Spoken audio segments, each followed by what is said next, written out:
season 2 bathtubs. Ohio bathtub season 2 best friends, no clothing, confusing bathtub season. It's bathtub season.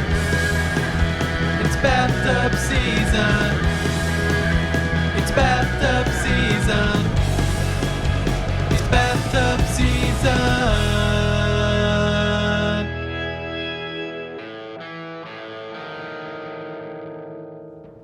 Death. The eternal blink. The capricious dance of now you stop moving forever. Well, contrary to popular belief, death isn't just for dead people. It can happen to anyone. I know. It was news to me, too. And it's not just people either. It's all kinds of stuff. Horses, fiddler crabs. Did you know that even a potato can die? Hey, Austin, I see we're doing this again. Yep, you know, I needed another bath. I hope you took one since then, but I guess you're in Cleveland and I'm in Dayton, so if you didn't, it's fine. Do you smell it? That smell. The kind of smelly smell. A smelly smell that smells smelly. So, an episode all about death? Yeah. Yep, that's what we're doing in a comedy show. Both the show we're talking about and the podcast. We just listened to the first few lines that open the entire episode that, again, the Tick is starting off the episode with his own words. I love that. Starting out strong again. I love this intro. Absolutely. This funeral is attended by costumed heroes, decorated military, social elite, foreign dignitaries. So, first thing, this just adds more questions to our conversation about Jimmy Carter's disbelief of superheroes.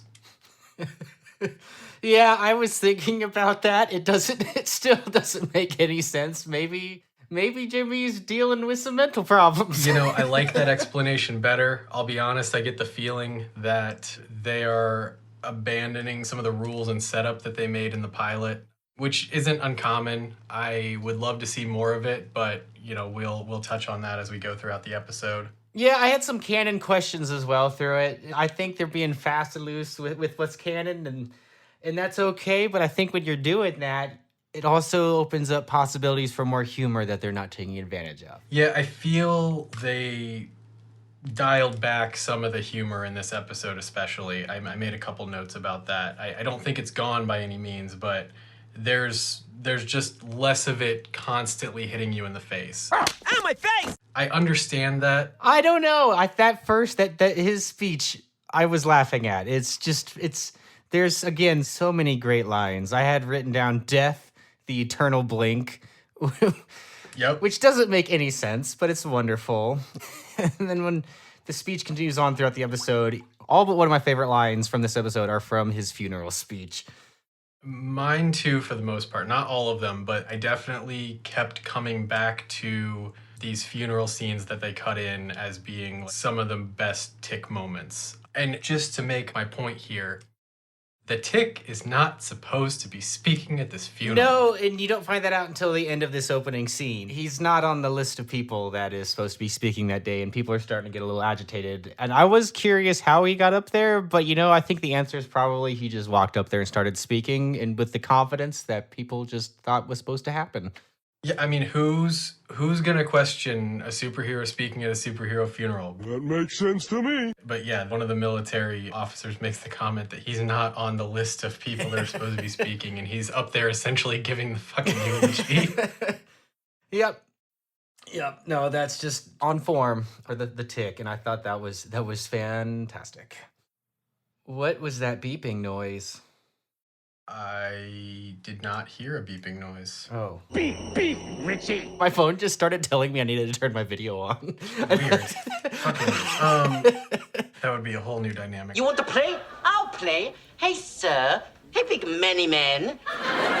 Why don't you show me your penis?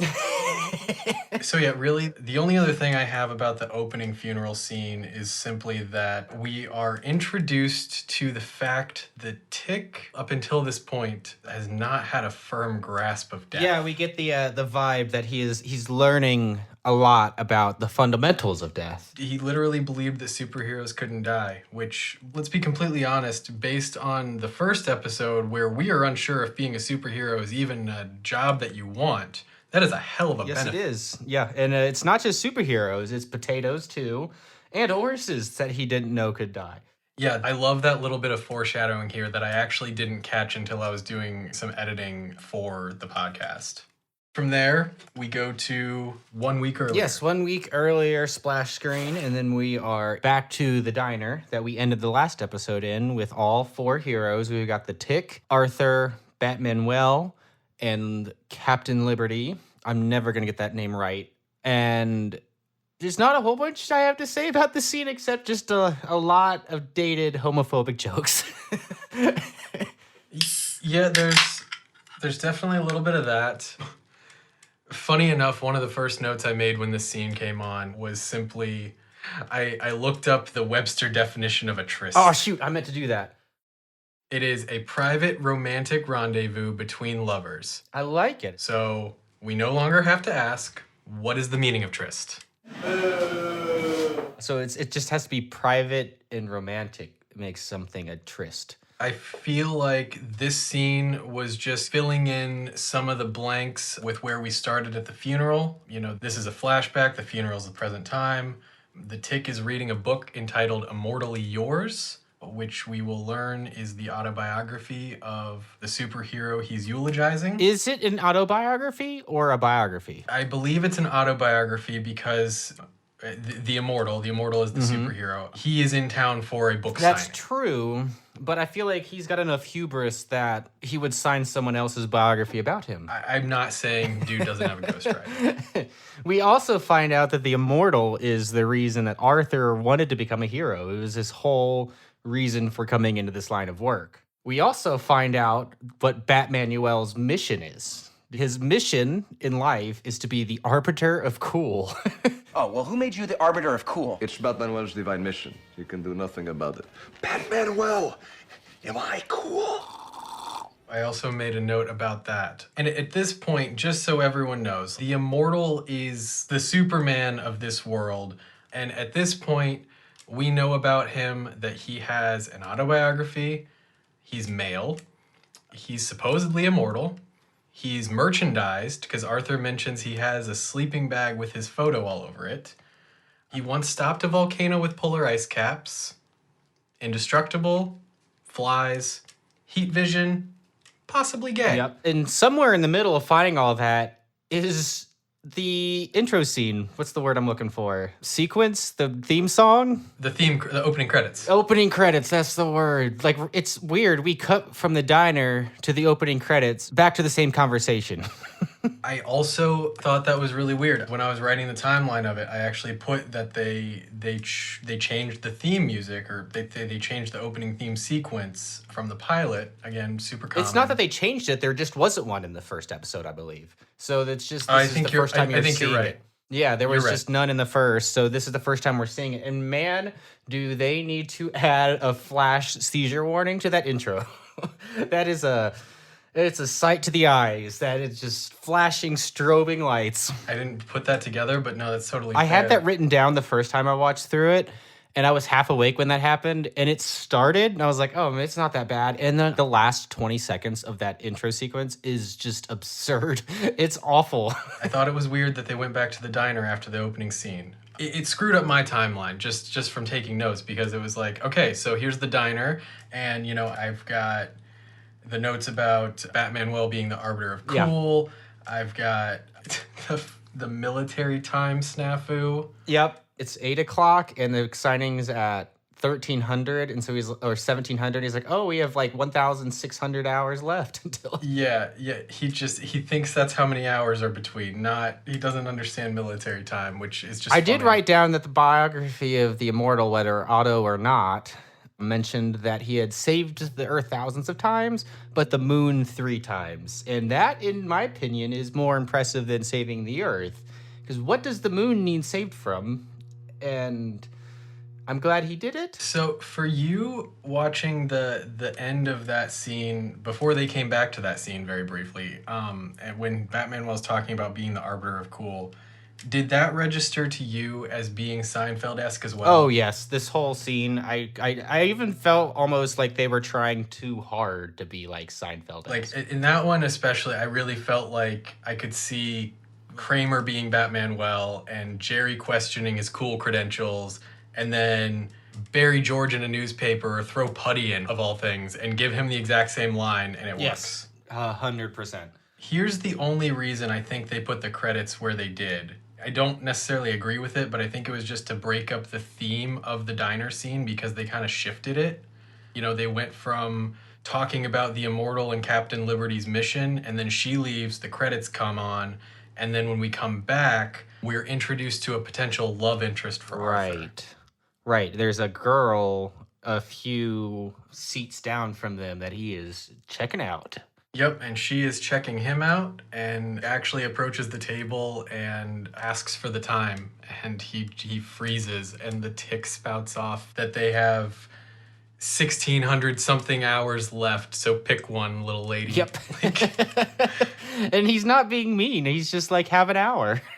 We have 1,696 and a half hours, little lady. Pick one.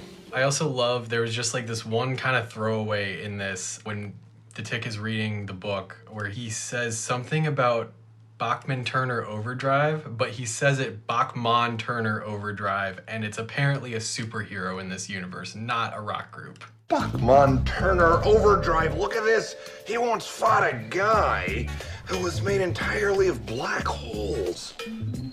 Heavy. I knew that was a reference to something, and it just went over my head. I have no idea what they were referencing there. There was one thing I wanted to mention. I just saw in my notes. At one point, we find out that Arthur had waited in line forever to get the Immortal's signature. Mm-hmm. Batman, talking about being the Arbiter of Cool, is like, you're a grown man, right? And he's like, yeah. And it's like, grown men don't wait in line for the Immortal's signature, and giving him all this shit. And I just want to mention that because we'll come back later that's totally proven incorrect by multiple scenes, and I just thought that was bizarre. I didn't look at it from that perspective, but you're absolutely right. That is refuted as being a norm in the city. But yeah, Batman Wells' reaction to this is, that was 5 years ago. You were a grown man 5 years ago. 5 years ago, you were a man. A grown man. An adult man. Waiting in the snow like a 10-year-old for... Oh, no. Yep. And we find out that at some point in computer camp, when Arthur was super into the Immortal, he lost his sleeping bag and they threw it into a lake with rocks. And I didn't understand that. Do sleeping bags float?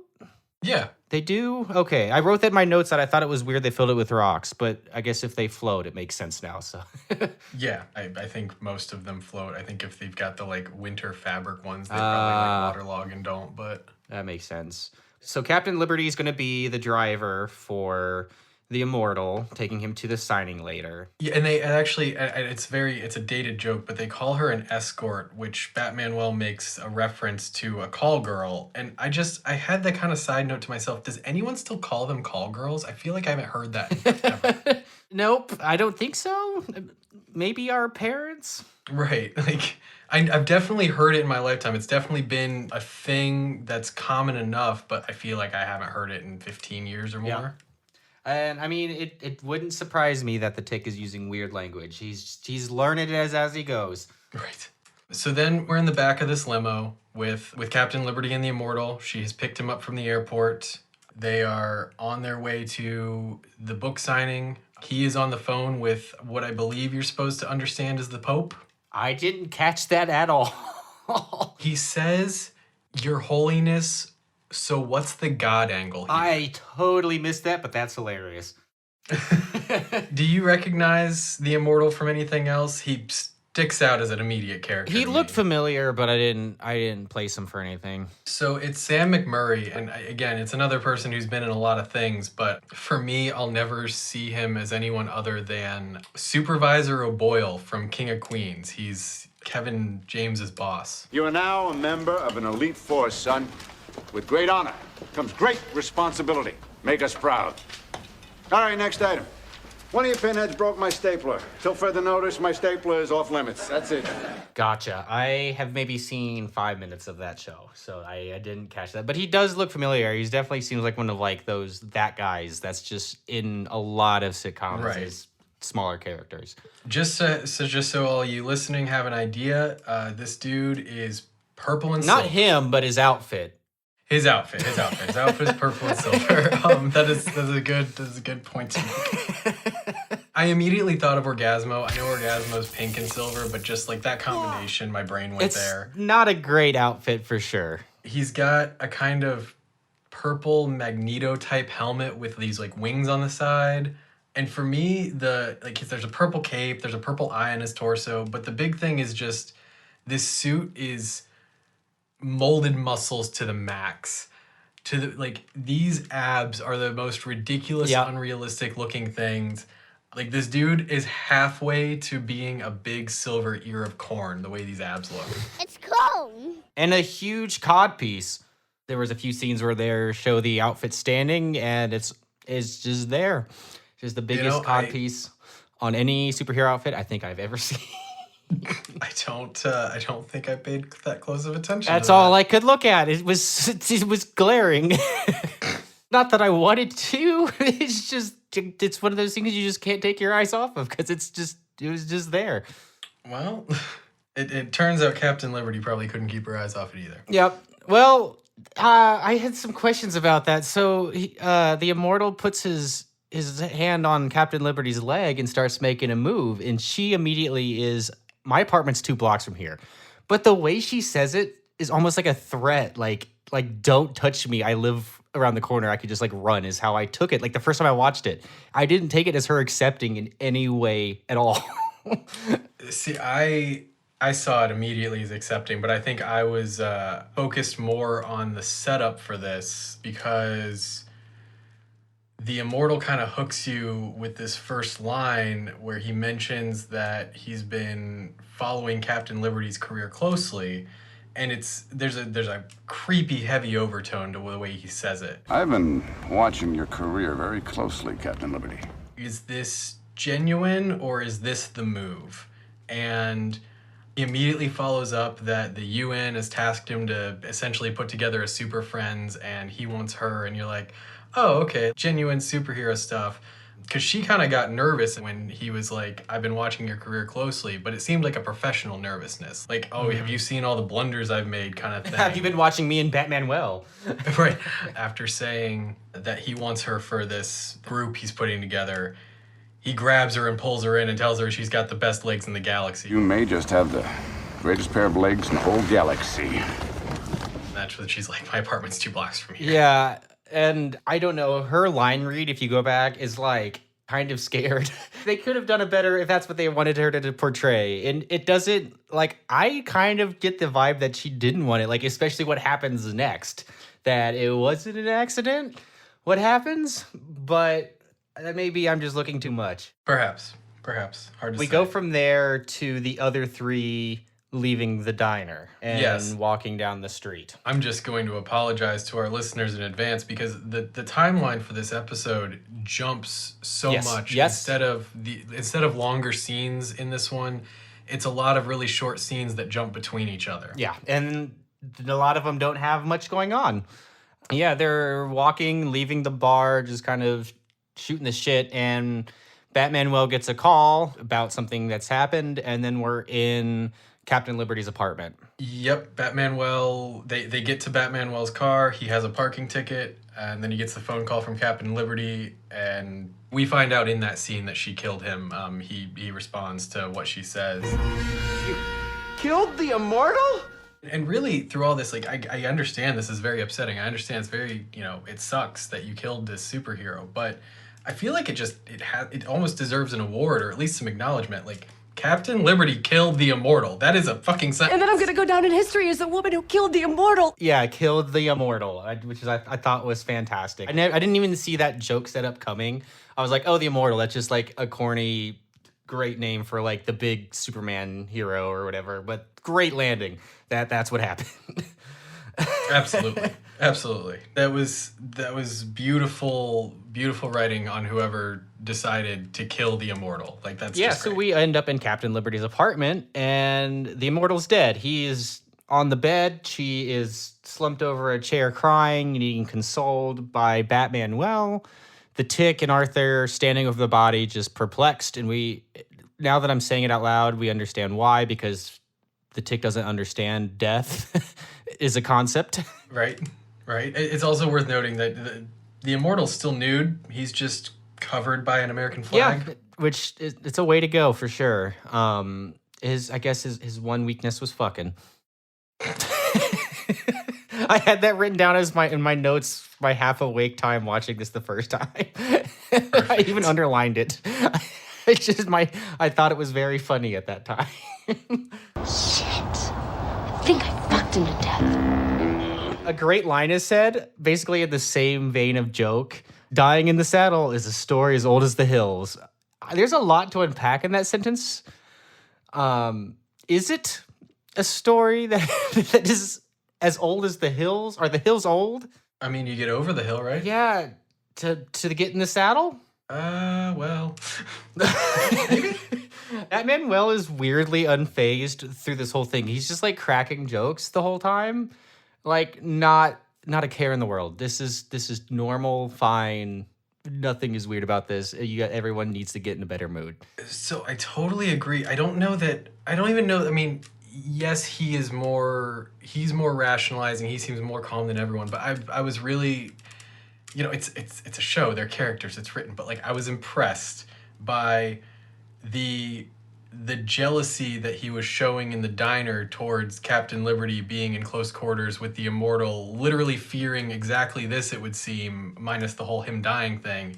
And he's unbelievably calm and comforting and compassionate in this moment. I wouldn't call him compassionate. He literally suggests at one point that he wants to chuck the body in the river and just move on with life. Like, well, that's okay, not a great plan. What? It's not a great plan, but he's coming up with bad solutions, but he's trying to come up with solutions to, end the situation that Captain Liberty's in. It does feel like genuine care and consideration for her, even though she just fucked the immortal, despite the bad suggestions. Yeah, and at one point she says that if we don't figure this out, we're going to be up Crap Creek. Crap Creek, that's hard to say. But again, something I said in the last episode, like, where did the cussing go? He called a coffee machine his bitch, and now you can't even say up shit creek. That's true. It's even harder. It's like 30 times harder to say, too. Shit creek versus crap creek. I can't even say it on a podcast. And I'm not a professional actor. It's not like they don't have adult humor throughout this whole thing. Right. There's literally a joke about blowing him in this scene. Yes. It doesn't make any sense. And there's a joke at one point. There's like burn marks on the ceiling. And she's like, remember, he has heat vision. And I would have loved if it would have gone through. Like, apparently he's got really weak heat vision, like warm vision, because it just kind of scorched the ceiling. It didn't even like make a dent in the drywall. So if that's the kind of power he can have in orgasmic ecstasy, then I think it's pretty weak heat vision. Yeah,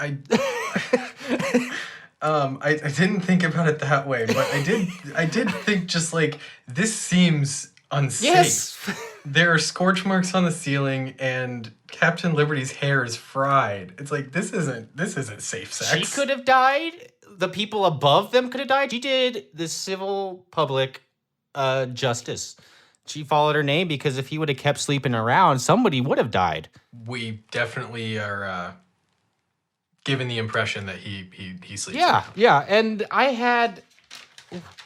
That comes up later. Never mind. There's a line about him sleeping around that makes Captain Liberty really mad in the most confusing way, so I'll talk about that later.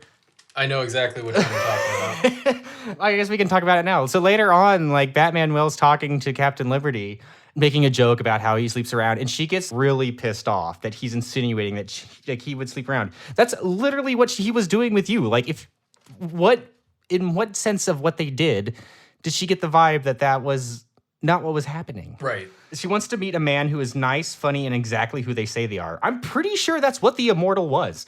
Right. I think the only other thing she said is she wanted him to have superpowers. So, like, you just killed him. Yeah, this episode is something else. It is something. Moving on, somebody suggests, is it Captain Liberty, that their solution could be Batman dresses up as the Immortal to go to the book signing, and then they pretend like he died later. This is actually how they end the scene in Captain Liberty's apartment and move on to the next short transitional scene. Captain Liberty looks at Batman and says, "What size are you?" And he responds, I'm Batman well-sized. Yeah, Batman Will's got a little bit of a better... I liked him more in this episode than the first one. I think as a whole, he does actually have some funny jokes this time.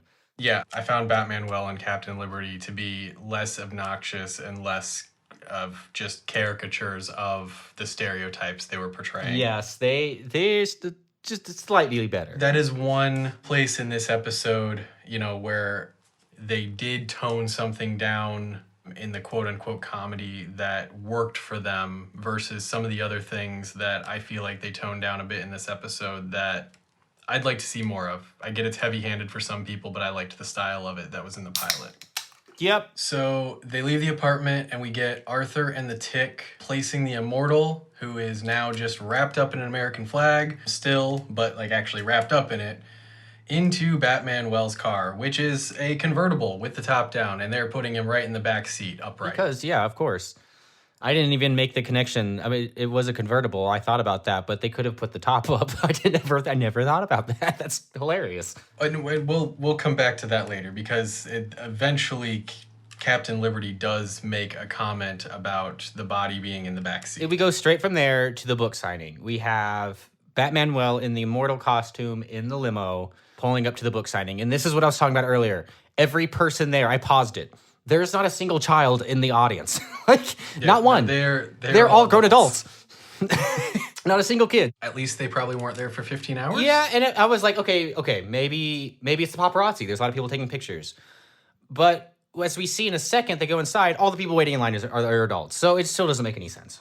I don't think there's any children in this episode.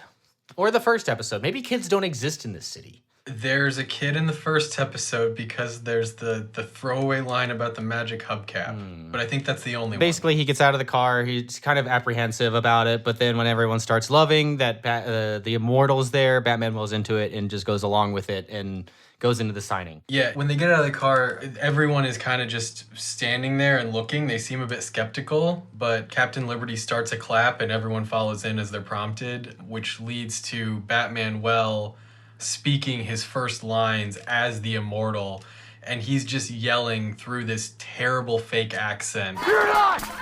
Good people of the city, for the Immortal is here! And I think it's basically just supposed to be that, like, his terrible fake accent shouldn't fool everybody, but everyone's into it. Everyone believes it. Right. It's fine. It's suspend disbelief. It's and, fine. I mean, we're under the impression that the Immortal does book signings pretty regularly. If this is not the first time that Arthur has encountered just a book signing, let alone a public appearance by the Immortal. Was it a book signing previously, or was it was just a signing? Oh, he okay, wanted a signing. Okay. And yeah, he never said what it was. It could have been a foot signing. We did it! We moved the foot! We don't know. He goes along with it, and then we cut to an alleyway with the Tick and Arthur and the body. And they're trying to figure out how to get that body into the hotel.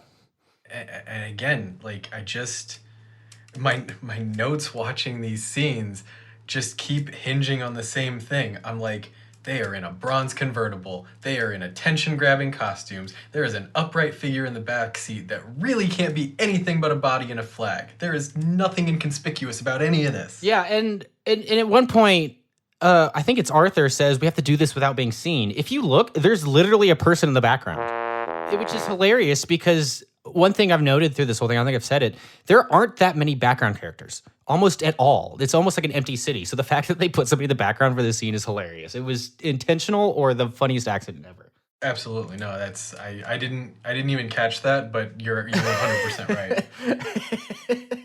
And then this is when the Tick learns about death. He's very confused because he's like, how can the immortal be dead when he's alive in the book I read. Yes. And Arthur's like, what? Yeah, he's like, I don't understand why he didn't mention that he's dead in his That's book. it. That's it. Yeah. So it was an autobiography, you're right. So that makes sense. Yeah, he's like, how could he be dead if he didn't mention in the book that he was dead? Arthur's like, well, everybody dies. The Tick's like, even me? Even you? Even horses? And Yep. he's just taken aback. And I guess like you would be, man, if you just, that's a big, heavy thing to take on. Yeah, it's so heavy that he can no longer hold the immortal and drops the weight on Arthur. Yes. And he keeps bringing up, too, that he's really concerned about if potatoes can die. And I don't actually know. They're not the plant. So they can. We learned this. The potatoes actually... So this scene ends with the Tick learning that Arthur can die and then also asking if cats can die. And then we briefly cut back to the book signing. We briefly come to the book signing. Nothing happens. We cut literally back nothing. Yeah, I have no notes about that other than there's a book signing. But it like I said, it jumps back and forth a few times, and actually the potato part comes up when they are walking into the book signing. Yes, but before we get there, the original plan. Well, so they know that he's in room 406. The Tick looks up at the side of this hotel, and he sees one with a balcony. And he's like, that'd be the room, right? He'd have a balcony. That doesn't make any sense. I love the reasoning. Like, oh, it's the only room with a balcony. The immortal must have a balcony. That's his room. Yeah, he has absolutely no way of knowing that this balcony is... Even part of the hotel. Right. Which, one other thing that I realized during this scene, it didn't register me before, this also breaks part of the rules from the pilot because we are at the Worcester Hotel. We are not at the hotel of the city. Yes. So we have confirmed that there are at least 3 hotels, or that we have completely abandoned the hotel of the city, and there are 2 Worcesters. No, I think you're right. There's three hotels. I thought about that when they said there was a name for the hotel. I really wanted it to be like the other hotel of the city. I thought they missed an opportunity that would maybe it'd have been too much, but I wanted that so badly. But he throws the dead body up apparently 4 flights or stories. I could throw him that far. And misses the balcony, and it crashes back down to the car, and scene. We are then back at the book signing, and he's going through people in the line, and then he gets to somebody, asks him what he wants signed out to, and the guy's like, no, I don't want a signing. I'm a lawyer. This is a subpoena for a hearing for paternity. Yeah, he's a process server, and he's serving him a subpoena for a paternity trial. Batman thinks it's for him. Yeah, he's very taken aback. He's like, that got settled out of court. And he's like, oh, wait, this isn't my paternity test. This is my paternity test. And that's where Captain Liberty feels disillusioned. And I was subpoenaed once. Nobody came to me like this. I found out over the phone, like from my family. They're like, hey, this is probably happening. And I found out later I was actually subpoenaed. Back a while ago, this was years ago, for somebody that robbed something at a job I worked. And no one ever did this. Like, I wanted that to happen. I was like, man, you always see that in shows. You just got you got to show up. Nope, that does not what happens. I mean, I think it's probably different depending on, why you're being subpoenaed. You had no real reason to avoid that subpoena, but, you might want to avoid a paternity trial. That's true. I still would have liked it, though. Fair. This is where we had the conversation that we talked about before, where Captain Liberty's all pissed about him sleeping around the immortal, and she wants to find somebody nice, funny, and exactly who they say they are. Which, again, that's what the immortal... He literally was that. He was a guy that slept around, and he was nice to her, and he was funny. Well, I don't know if he was funny, but he wasn't mean. And she's so mad, and for some reason. The Tick and Arthur then come into the book signing. They're looking like they're happy with themselves. They accomplished what they needed to. And talking to Captain Liberty, and they mention offhand they came downtown for this. And she's like, don't you mean uptown? I might have it backwards. But same thing. And they were like, no, we came downtown. She's like, oh my God, you went to the wrong Worcester hotel. There are 2 of them. And I definitely told you the right one. And they're like, no, you didn't. And so on and so forth. We find out that Arthur had to fake an epileptic seizure in the lobby of the hotel they went to get the body up to the room. This is what I noticed that this is like the 4th or 5th time it's happened that the tick now refers to Arthur as chum. Chum? Almost exclusively. I noticed he refers to him as chum a lot. I did pick that I'm kind of glad we didn't see the epileptic seizure, but I wish we would have seen more of what they attempted, like hijinks getting him up there. I kind of left the last scene thinking that he just kept attempting to throw him up onto the balcony. Yeah, that's fair. I feel like there was more opportunity for that sort of thing, but they chose a different angle for the gag of the storyline, so it was probably more of a time thing than anything. Yeah, and then we have somebody who walks up, and this was something I don't know if we need to spend time on, but I think at some point we need to have a conversation. Batman gets asked as the Immortal, who would win, the Immortal or the Hulk? Does that mean the Tick is canonically in the Marvel Cinematic Universe? Are the X-Men just running around? Is Captain Xavier there like, I don't want to associate with these fucking idiots? That brings up so many questions. The Hulk canonically exists in the Tick. Who else does? That's curious. Did the Tick float away when Thanos snapped, or is he too dumb to count as a living being? Like, I want to know these things. I just have more questions. Look what you I did. know. It's like they're just an offhand line, but I guess at that point, the Marvel Universe was just not a thing too much yet. I don't know. But the comics were. Yeah. I even stopped the the episode, and I looked it up if this was a Marvel-produced comic, and it is not. So, like, were they allowed to say that? I don't know. Yeah, I would have loved for the end of the Avengers Endgame to have been the Tick coming out of nowhere and just beating the shit out of Thanos. That would have been I love the ending. But then Tony Stark would have survived, and I bet the Tick would have said something funny. The Tick would have had the best ending lines. I mean, yes. Fun. Yep. My favorite part of this scene was just the ending. You know, we find out that Arthur had to fake this epileptic seizure in order to distract them so they could get the body back in the room because, you know, Captain Liberty has told them that they went to the wrong hotel and they have to go do the mission again.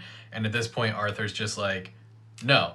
Fuck no, you don't know what I went through, no. And eventually she gets in his face and picks him up and very politely asks, please. Please. And at that point he says, fine, put me down. Put me down. And we're in the hotel room, the Tick is retrieving the Is body. Arthur shorter than Captain Liberty? Because up to this point, I had thought Arthur was pretty tall. But I've never, looked at him by her. I don't know if they've even stood next to each other to see. Because she lifts him up above her, so that insinuates that he's shorter than her. But I don't know why I had in my head that he was a tallman. Yeah, I'm not sure. I don't know that I could tell you. I keep picturing his rabbit ears, and I'm not sure how tall he really is. Right. That's probably it. But we see the Tick in the hotel room where they had apparently left the Immortal's body. And housekeeping starts walking in, and he just gets into a screaming match, literally, with this housekeeper. And it was one of the funniest scenes in the episode to me. Like, she just starts screaming, no words. He starts screaming back. No molester! No molester! Then he just starts going into just screams, and they're just yelling back and forth at each other, nonsense, and then just jumps off the side of the balcony. So I guess it was the room with the balcony. He was right. Yeah, so this was one of the better quick scenes in my opinion, because he picks up the body. The body is now stiff with rigor mortis. He hits the head on the wall. He breaks a lamp, and then housekeeping knocks at the door, and he starts to panic and knocks over another lamp and shatters the balcony door, all while kind of whimpering, which I found entirely relatable. And the housekeeper opens the door just in time to see him drop the body off the side of the balcony. And yeah, she starts screaming. He screams, no moleste, no moleste. And then they both just continue screaming. And I'm like, this has to be an absolute fever dream for this housekeeper. Like, can you imagine walking into this. Yeah, no, I can't. And I love that the tick reacts like this because, like you said, this is super relatable. I would probably do the same thing. I'd be like, Right. just panic.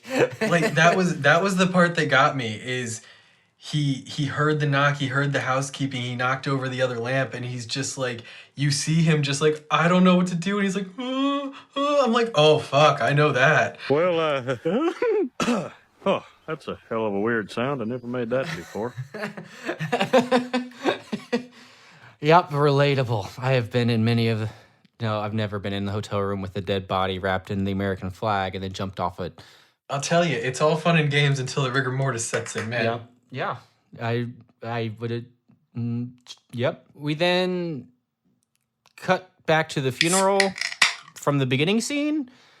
And it's not much more said other than I loved the line that the tick says that we're at a funeral. And isn't it funny that the word funeral starts with the word fun?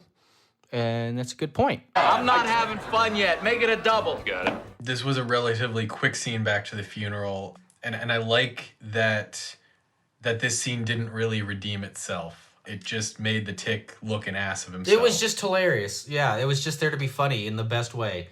Right, because he says what you said, and he's like, and all I see out there are a bunch of sad faces. Well, just for kicks, let's look at the word funeral for a moment. Starts with the word fun, doesn't it? And all I see out there are a bunch of sad faces. He literally tells them not to be mopey and personifies it as Mr. Mope. The old Mr. Mope's got y'all wrapped up in the wet blanket of his mopey. Everyone is clearly offended or embarrassed in the audience. Audience? Attendee? Yeah, I think that works. So yeah, then they're back in the alley. Arthur's having an existential crisis. I did notice in this scene, why are there like butt lifting straps on Mothman's suit? You see him full body shot in this and you realize what Captain Liberty had lifted him up by. He's got like a weird jock strap that's not tight, but like that goes up around his hips and like that are perfect for grabbing hold of. Like what is this part of your costume? Like is this support for your wings, I suppose? Maybe. But he does have butt lifting straps. Yeah, I noticed the straps. I just didn't think much of them. I didn't read that much into it. But yeah, I would imagine it's probably wing related, like a harness kind of situation. I wrote down both in my half awake fever dream notes as well as my notes from last night. The tick has a weirdly positive outlook on life. Like this, in death, he's really taking hold of this idea that everyone dies in a way that somebody who went to 4 decades of therapy might. You know, you got to grab life by the horns. You know, you got to live your best life. And there's no jokes made. It's just other than like the tick says funny things, but it's a good scene. Yeah, I completely agree. You know, Arthur's having a really hard time, and somehow the tick has found this whole new grasp on death that he certainly didn't have a few minutes ago. Because he gets fairly philosophical, basically, you know, saying death is the thing that makes life precious, and Arthur, being a normal human, dismisses this as cliche. Oh, yeah, that's brand new. But it's worth recognizing that this really wouldn't be cliche to the tick. He literally was taken aback by the fact that potatoes die moments ago. Potatoes? Potatoes too? A potato can die? Yes, Tick, even potatoes. Ludicrous. He's dealing with it well and giving some good advice for somebody who just learned that you die. We cut again, and it's like nighttime. And all 4 of the superheroes are now in the convertible with the dead body in the backseat. Yeah, this is the scene where it finally gets mentioned that they're riding around with this body in the back of an open convertible. What is he doing in the back seat? Do you want to get caught? Have you never heard of a trunk? Yes. Okay, I know what you're talking about now. When the fuck did they try the trunk? The tick says that he tried that, but blames the stiffness of the body for its current location, which would make sense. Yeah, it's fair. But when they put the body into the car for the very first time, coming straight out of Captain Liberty's apartment, they put him in the back seat the exact same way. I mean, I assumed that was just panic. You know, you're just trying to get out of there. And that he attempted to put, like, I totally read the scene that he attempted to do that between the last scene where they're talking about death again and this scene. It had just happened before they picked him up. I feel like it's an easy enough line to explain. It's easy enough to say, I tried that, but he doesn't fold up so easy anymore. okay, that explains that away. But I genuinely don't think they ever did. I think they put him in the backseat every time because why would they change what they were doing? Yeah, it's something. And I love that, like, this is the first time we hear it, but twice in the episode, the Tick calls the police. Police guys. It just caught me as a weird way of putting it. It's the police guys. Yeah, as soon as they drive away, the two cops show up in their rear view with cherries and berries, approach the car. Captain Liberty's driving. She just floors it. Yeah, as soon as they start to address her, she punches the gas. And the cops just stand there. They don't react. They don't do anything. They don't go to their car and try to pursue them. They just stand there and say, That was weird. Yeah. Again, we're going back to a world with superheroes. What do police do in this city? Are they just traffic cops? Are they just traffic enforcement? What do the cops do in a world of a city of superheroes? I mean, what do the cops do in all the other comic book worlds with superheroes? They still exist. Do they?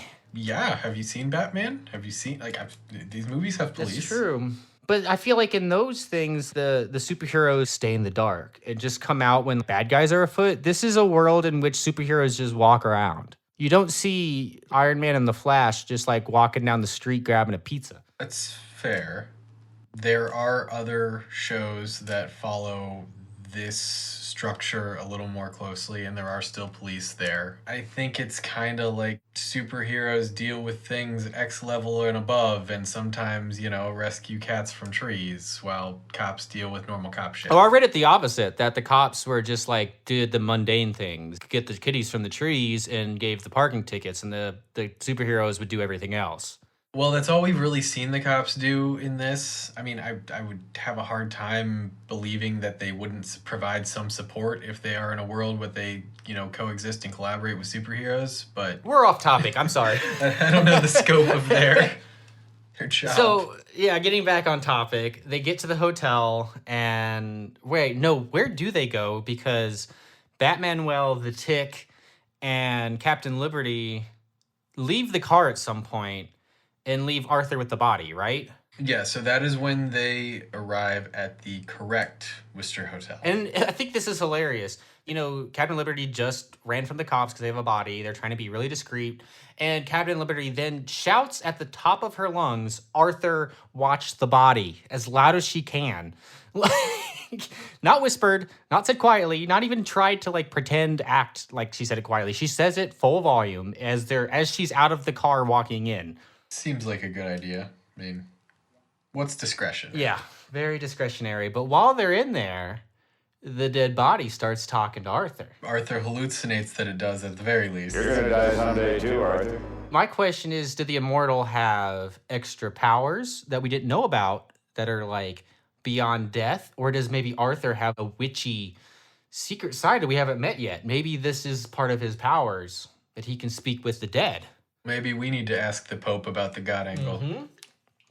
Yeah, I'm hoping this is something we return to. Basically, it's just a brief Ebenezer Scrooge-esque scene where the Immortal's telling him carpe diem. Yeah, it's, again, going back to live your life, it's all about death, then, this episode, and he's like, do the best you can. It's going back to the same things the Tick was saying.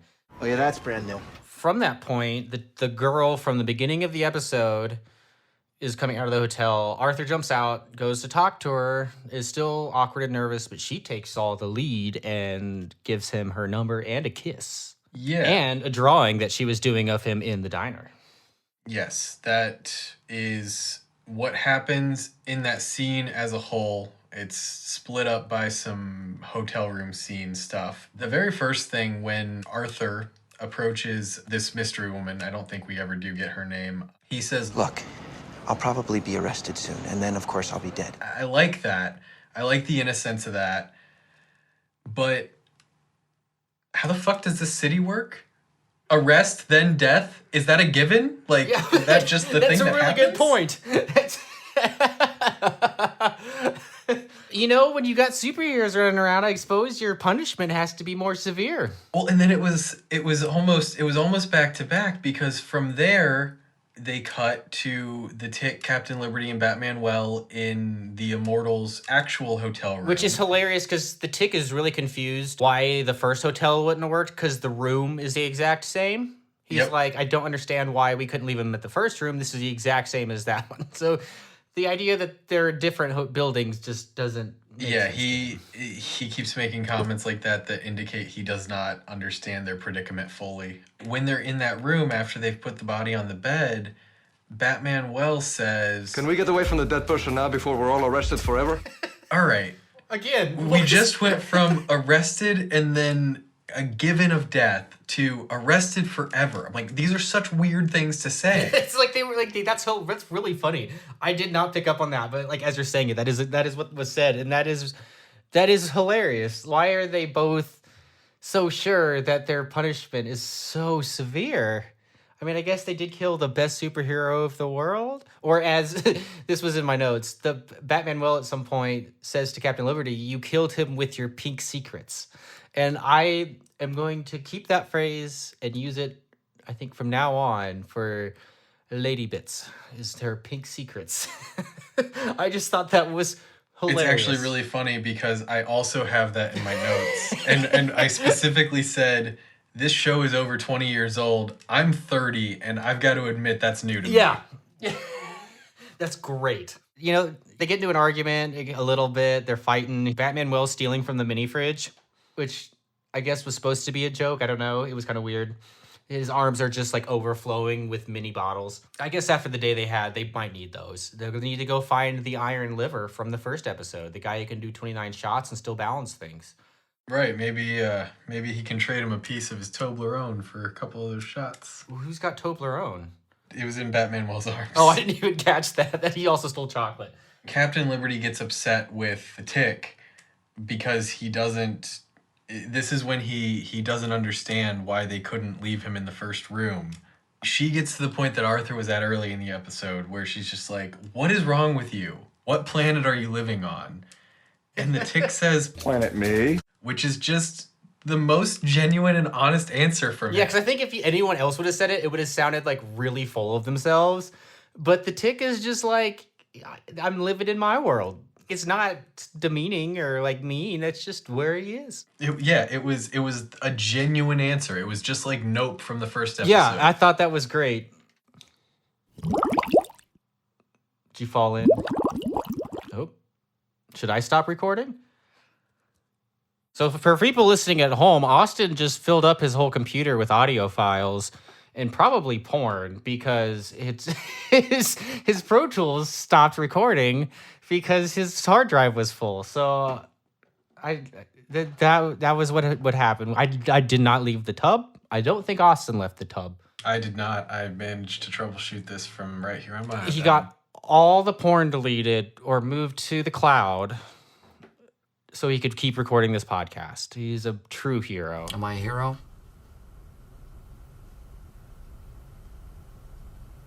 I really can't say, but yes. Yep. My Google Drive password is... It's porn. It's just porn. It's Austin's porn at porn.austin. Point being, whatever the fuck we were talking about, the Tick doesn't understand why they couldn't leave the body in the room that looked the same. Captain Liberty is annoyed. It's only exacerbated because actually Batman Well jumps to the Tick's defense, which is when we get the Pink Secrets line. Batman Well's like, it's not his fault. Batman Well and Captain Liberty are yelling at each other, and I'm reminded of Anchorman because the Tick just doesn't even understand why they're yelling. They're having this fight about him right in front of him. He doesn't even know why they're yelling. He's in Planet Me. Exactly. Yeah, it's not really resolved even what was happening. They just cut down to the street. We just cut back to Arthur. It's not resolved at all. This is what you were talking about. He's fumbling to ask for her number. She kisses him and gives him a piece of paper with a sketch of him that we are to understand that she was drawing in the diner earlier that day. I will say, I saw no phone number on that sketch. Yeah, I was looking for it too. He was her muse, and that was it. It's beautiful. I'm curious if she will come back around at all in any episodes. That's true. I didn't think about that. But yeah, I hope so. They get in the car, you know, Batman Wells like cool, like super proud of Arthur for that happening. He saw the whole thing. And then the cops are there. They're asked what's going on. The cops are like, oh, there's like $20,000 in parking fines on this car. We're impounding it. And the cop does what I've been trying to do this whole time, and that is call him Batmanuel. It's so hard not to say it that way, and I don't know why. Are you Batmanuel? Batmanuel. But it was like vindication. Yes, that's what it sounded like. I don't know. It's what wants to come out of my mouth every time I say his name. Also worth noting here, no one brought Batman Wells' normal costume. Did you bring my clothes? So he is leaving the hotel room draped in the flag that has been wrapping the Immortal's dead body all day. Yep, I'm sure that is a gross situation. I cannot wait to go home and be Batmanuel once more. If that was me, I probably would have just gone nude. Yep, just let it fly. Like I am right now. That's something I didn't ask you in the first episode. Did you go trunks or are you full birthday suit? I am full birthday. Same. I didn't think that was an option. Like, you know, like of course. But I was listening to another podcast where they did a bathtub episode, and one of them did shorts, and it was like, what the fuck? Yeah, no, I mean, there was a mild thought of like, oh yeah, I mean, I guess that could be a thing. But I'm like, why would I do that? Right. It's like, oh no, this whole thing's been streamed on Twitch. I think even if we did have a video aspect to this, I would still be full nude. I would just, my camera would be in the right spot. I mean, what I do have bathtubseason.com. Stop recording again. So Austin's computer filled up with porn again. He was watching it while we were doing this, apparently. I have ADD. I gotta multitask. So we're back to the funeral. Yeah, so we're at the last scene. Austin can go to watch porn soon.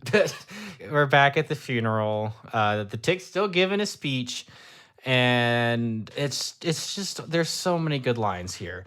At one point, one of the army officers gets up, like he's gonna go take him off the stage. The MPs are ready to tackle him off the stage, sir. Belay that for the moment. Starting to like the cut of this man's gibberish. I thought that was a great line.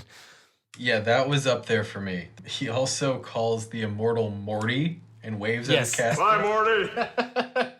Very casual. They're on that friend level now that he's dead. Right, because they were such good friends in life. After all that, the Tick somehow turns it around and gets a standing ovation because he has the insight that maybe death is life's way of saying try again. And also that death is Mount Everest. Death Mountain. Might be nice up there. I will say in this scene, with the funeral scenes in general, I really enjoy the behind the head over the antenna shot. Yeah, there's some cool shots here for sure. So, did you like the episode? I did. It did not rate as highly for me as the pilot, but I'm definitely not turned off by the show by any means. I do feel like they steered away from some of the bus station named bus, hotel named hotel kind of jokes. Yeah. I didn't notice any signs when that was a very big part of the first episode. And I also feel like they didn't remove it completely. Going back and watching it a second time, I registered a little bit more of it than I did the first time, but I feel like they steered less into the kind of noir PI detective comics sort of vibe that the music especially brought a lot in the first episode. There was still some of it here, but yeah, the vibe less... is totally different.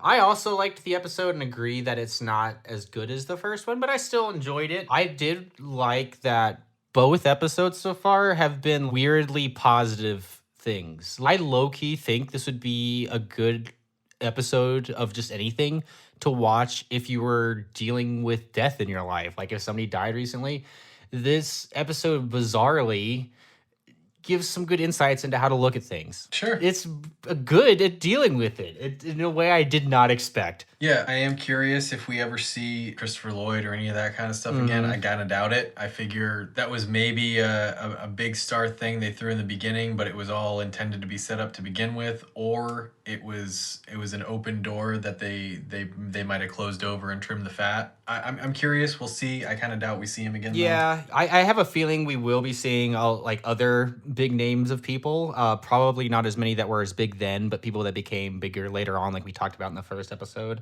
Yeah, I agree with that. Yeah, it was still very good. Yeah. And I just want to note, not that there's probably any real question about it, but Captain Liberty definitely did not, at least on any filmed scenes, mention Uptown versus Downtown Worcester Hotel. Yeah, I think that was the point, that like she's adamant that she told them the right one, but she definitely didn't. When I was going back the second time, I didn't register at all. In the beginning, Tick's opening monologue, he actually does mention literally everything that is then mentioned throughout the episode as far as his coming to terms with what death entails. He mentions potatoes, he mentions horses, he mentions cats, all of that in the opening monologue. Yeah, the funeral scenes I think were my favorite overall, just because his speech is fantastic. Just like in the first episode, his speeches are great. But what was your favorite line or lines from this episode? I very much liked the line from Arthur. How can I be a superhero in a world where the immortal can die? He was the immortal. I'm just hypoglycemic. What chance can I possibly have? I liked that a lot, but there was also a line that followed that up very closely from the Tick when he begins his pep talk to Arthur and his cliche insights into death making life precious. He says, "Squeeze the milk of life into your dirty glass and drink it warm." That was one of my two. I love that. That was one of my two favorite. That is great. My other favorite line is actually from Batman Well. When he's first dressed up as the Immortal, they're getting out of the limo of the book sighting, and he's acting like he's not going to get out. And Captain Liberty says, "You promised me." And he just says, off the cuff, really quickly, "That was before I changed my mind." Which I just thought was hilarious. I guess there's no arguing back with that. Like, you promised me. Well, I changed my mind. It's basically what he said. And I don't know. It just struck me as really funny. I like the way he turns that phrase. I agree with that. My third contender line is actually the last line that you threw out of the funeral scenes. Is I like the cut of that man's gibberish. I enjoyed that. I wrote down that I'm going to try to remember that and use that in just conversation now. Yeah, that was a good one. The episode notes for season 1, episode 3 of The Tick are: a dysfunctional superhero / sidekick team leads Arthur to question his relationship with the Tick. So sounds like we're going to have a little jealousy. So that'll be on the next episode. Any final thoughts? Or this has gone a bit long, especially with Austin's frequent porn breaks. But I'm kidding, by the way. But no, it was a good episode, and I enjoyed this. I agree. I enjoyed the episode. I feel like the tone has changed probably for the rest of the series, but I'm not done with it yet. Yep. This has been Bathtub Season, and this is Corey reminding you that we can't see each other, and you can't see us, but we're both naked, and we can see you. So from our big white tubs of justice, see you next week.